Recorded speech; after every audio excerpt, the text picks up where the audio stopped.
Hace 150 años, la ruta Cartagena a Madrid era cubierta por diligencias, un lento y penoso itinerario de 5 o 6 días por caminos polvorientos, abrasadores en verano, gélidos en invierno. En 1863, con la línea de ferrocarril Cartagena-Chinchilla, los viajes se redujeron a tan solo 24 horas. Se abría así un esperanzador futuro para una región aislada y mal comunicada con el resto de España. Los mercados del norte y del sur se abrieron a nuestros productos.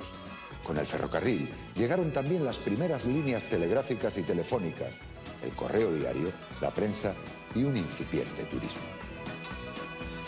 Las locomotoras de vapor y su evolución tecnológica llevaron la prosperidad allá hasta donde latían sus incansables corazones de fuego.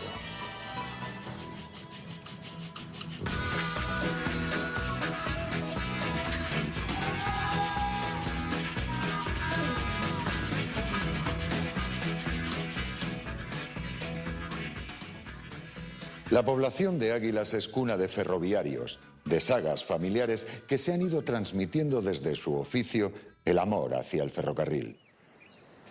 Y aquí vive nuestro personaje, un hombre heredero de esa tradición ferroviaria que tanto aprecian los aguileños.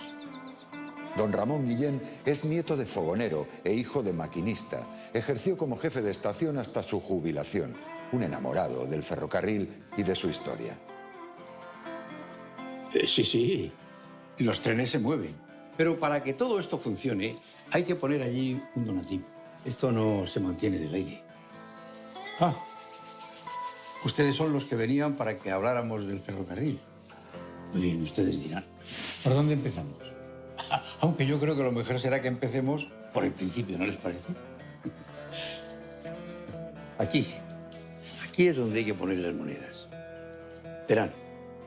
En las largas esperas obligadas por mi trabajo, he leído mucho en una mesa muy parecida a esta, si es que no era la misma. Les decía que he leído mucho sobre lo que más me gusta en este mundo. Los trenes. Tenía una biblioteca de varios cientos de volúmenes que se la he regalado casi toda al museo.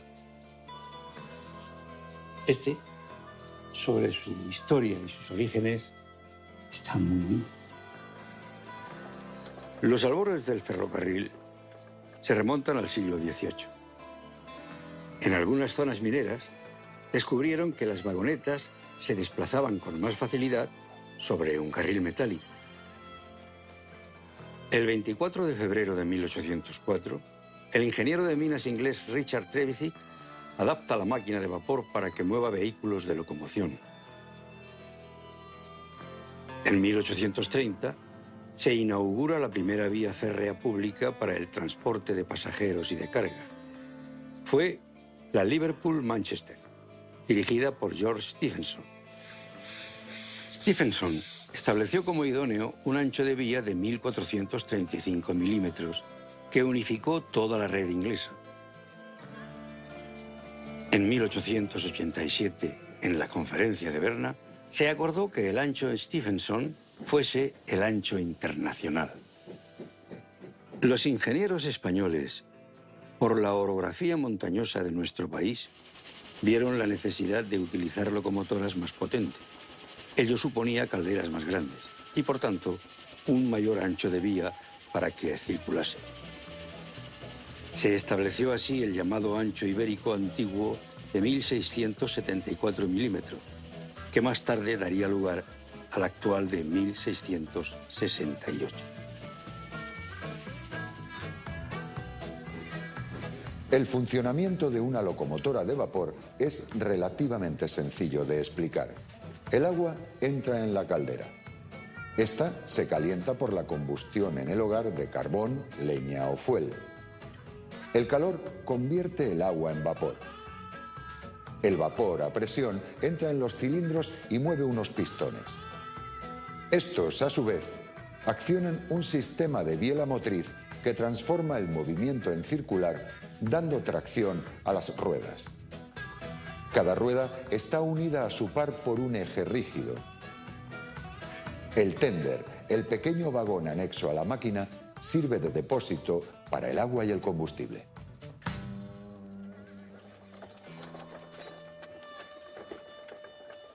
En aquellos tiempos pioneros, viajar en ferrocarril era toda una aventura. Los pasajeros montaban con cierto recelo. Algunos decían que el cuerpo humano no estaba preparado para viajar a determinadas velocidades. Qué cosas, ¿verdad? Además, los accidentes eran relativamente frecuentes. A veces las calderas estallaban, las vías cedían o los frenos fallaban y el tren descarrilaba. Nuestra región no fue ajena a los accidentes ferroviarios.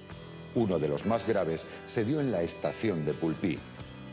La catástrofe se produjo el 26 de mayo de 1927.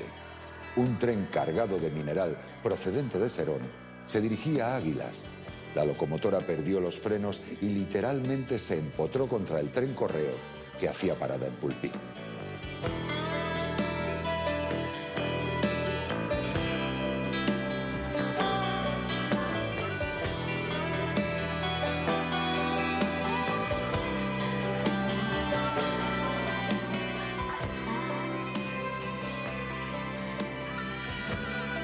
En los trenes de pasajeros, la configuración de los vagones variaba según las categorías. Los de primera clase eran más cómodos y estaban lujosamente tapizados y decorados. Los de segunda clase tenían menos lujo y más pasajero. En tercera clase iban hacinados en duros bancos de madera. Por último estaban los furgones destinados a la carga de mercancías.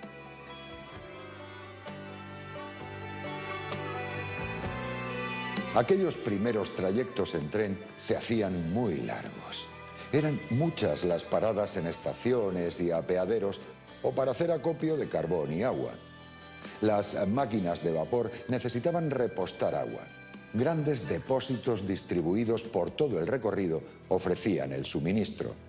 A veces, la mala calidad de las aguas ricas en cal podía ocasionar graves deterioros y averías en las calderas. En los talleres ferroviarios de Águilas se reparaban máquinas de vapor y vagones. En su época de mayor volumen de trabajo, llegaron a contar con 250 empleados.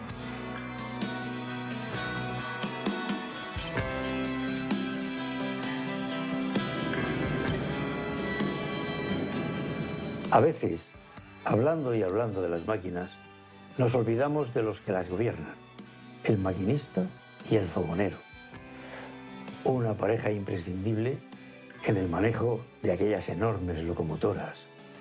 Un trabajo duro y sacrificado como pocos. Las funciones del maquinista eran conducir la locomotora y atender a su conservación. El fogonero cuidaba de alimentar con carbón la caldera.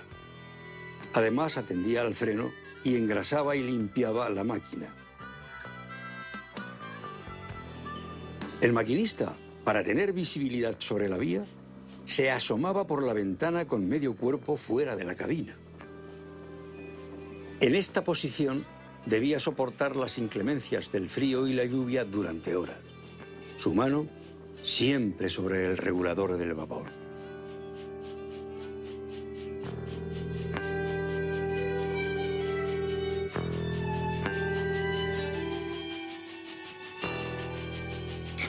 Mientras tanto, el fogonero, a paladas, alimentaba la caldera.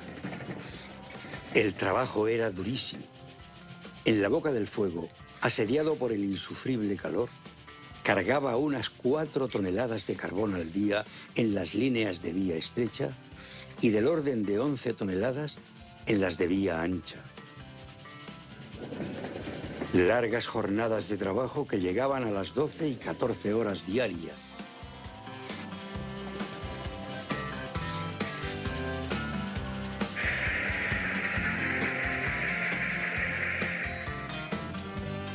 Máquinas y hombres, averías y accidentes. Pero hablemos ahora de algunas locomotoras que se hicieron familiares en nuestras líneas regionales. Para el ferrocarril Murcia-Caravaca, originalmente proyectado como de vía métrica, enviaron locomotoras montaña. Las montañas Compound eran unas de las locomotoras de viajeros de mayor potencia, peso y longitud de las que circulaban por España.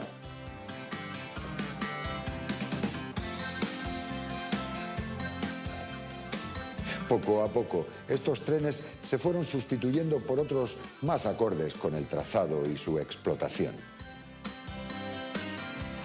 En la línea minera de Lorca a Baza y Águilas, las primeras 25 locomotoras recibidas eran del tipo Mogul Rodaje 1.3.0, con ténder aparte.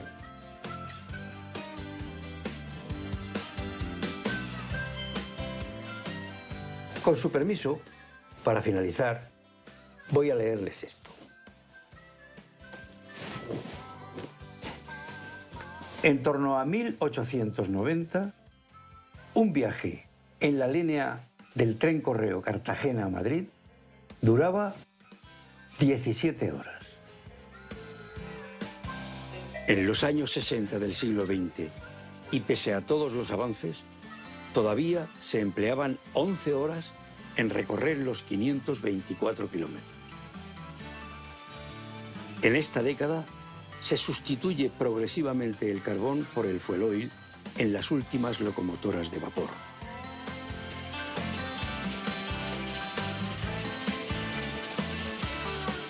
La tracción a vapor desaparece en 1975. Fue el fin de una hermosa era. En fin, voy a seguir con mis reparaciones. Aquí siempre hay cosas que hacer. Muchas cosas que hacer. Las viejas calderas se apagaron y aquellos enormes corazones de fuego dejaron de latir para siempre. Y también nosotros hemos llegado al final de la vía, el lugar idóneo para buscar un nuevo comienzo. Un renacer de veloces trenes cuyas siluetas impolutas contrastan sobremanera con las de aquellas vetustas y entrañables locomotoras.